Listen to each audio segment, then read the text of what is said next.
बोले गंगा मैया की जय, बोले सत्य सनातन धर्म की जय, बोले सियापति रामचंद्र भगवान की जय। बड़ी पावन चर्चा श्री रामचरितमानस से आप श्रवण कर रहे थे। लंका का रणांगण है, उधर रावण की सेना खड़ी है, इधर राम जी की सेवा खड़ी है। दोनों ओर से युद्ध करने के लिए बड़े बड़े योद्धा, बड़े बड़े वीर खड़े हुए हैं।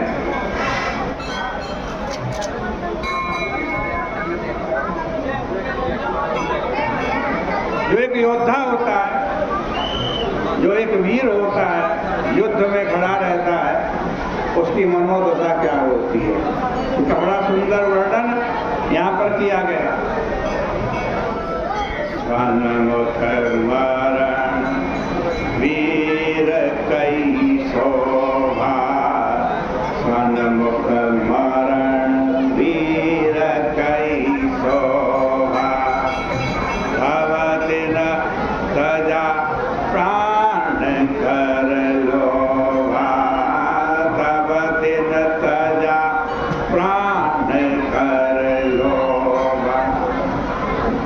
युद्ध में, रण में शत्रु के सम्मुख युद्ध करते हुए मरने में ही वीर की शोभा है। वीर की शोभा क्या है? युद्ध करते करते मर जाए। और ऐसा ही सोचकर तब उन राम जी के जो सैनिक हैं, उन्होंने अपने प्राणों का लोभ छोड़ दिया। अब प्राण रहे या न रहे, हमने तो युद्ध करना। युद्ध की तुलना जुए से की गई है, जुए से, जिसमें प्राणों की बाजी लगाई जाती है, अस्त्र शस्त्रों के पासे डाले जाते हैं, वाहन की चौरस है। इसमें पहले से यह बात निश्चित नहीं होती, मालूम नहीं होती कि कौन जीतेगा, हम जीतेंगे या सामने वाला जीतेगा।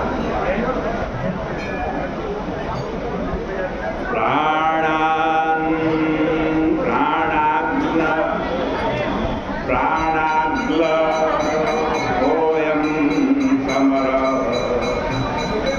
भक्तो वाहनाधन, अत्र न जायते द्रमुष्य जयो मुष्य पराजय। एक और युद्ध जहां हिंसा और क्रूरता से भरा हुआ प्रतीत होता है, वहीं वह जीवन के एक ऐसे पक्ष को उद्घाटन करता है जिसकी अपेक्षा नहीं की जा सकती। जन्म और मृत्यु जीवन के दो पक्ष हैं, एक जन्म और दूसरी मृत्यु। किंतु व्यक्ति ने जीवन के पक्ष का सर्वदा स्वागत किया, जन्म के पक्ष का सर्वदा स्वागत किया, और दूसरे से सदा यानी मृत्यु से सदा बचने की चेष्टा की है। जन्म के समय जहां उत्साह से व्यक्ति वाद्य बजाता है, ढोल बजाता है,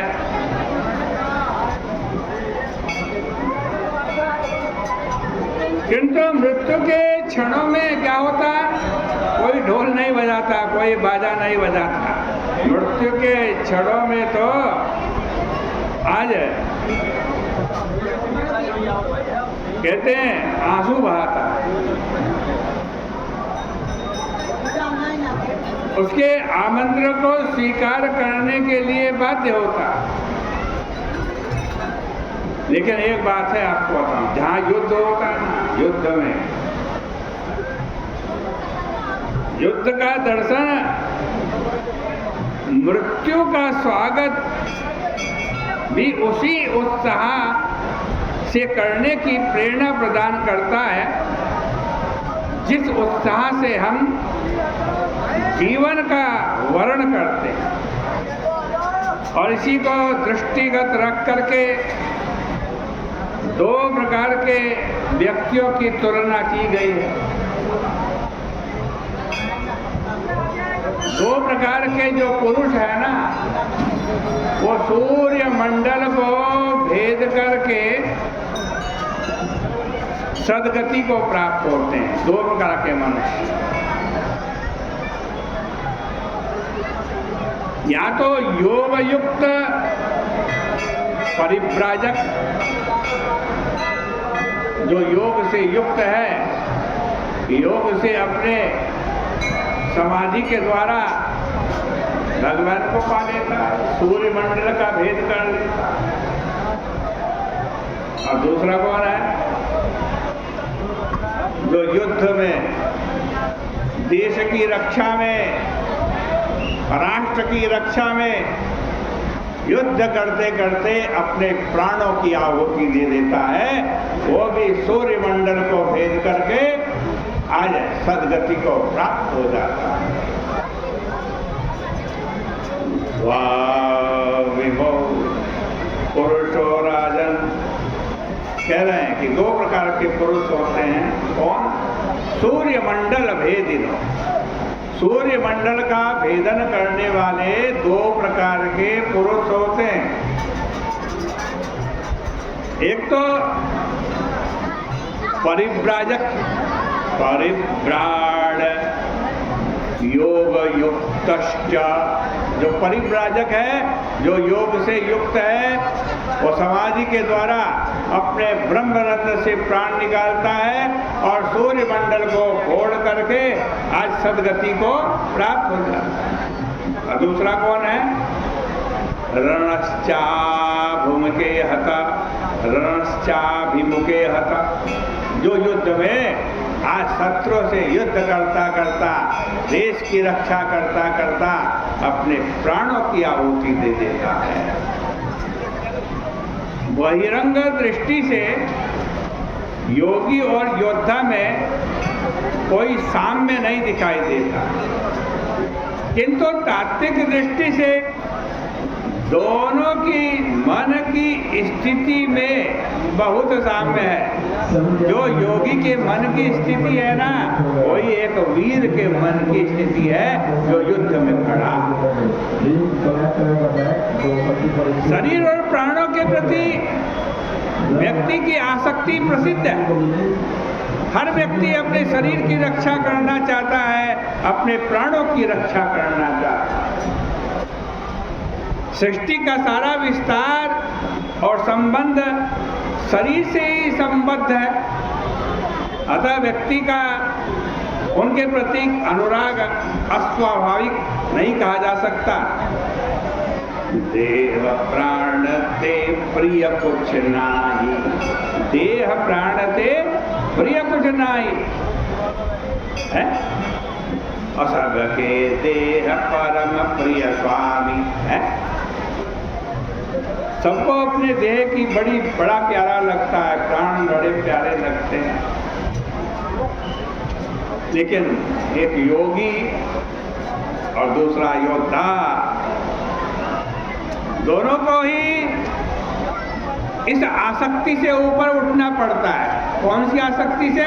इस देह की आसक्ति से, इस प्राण की आसक्ति से।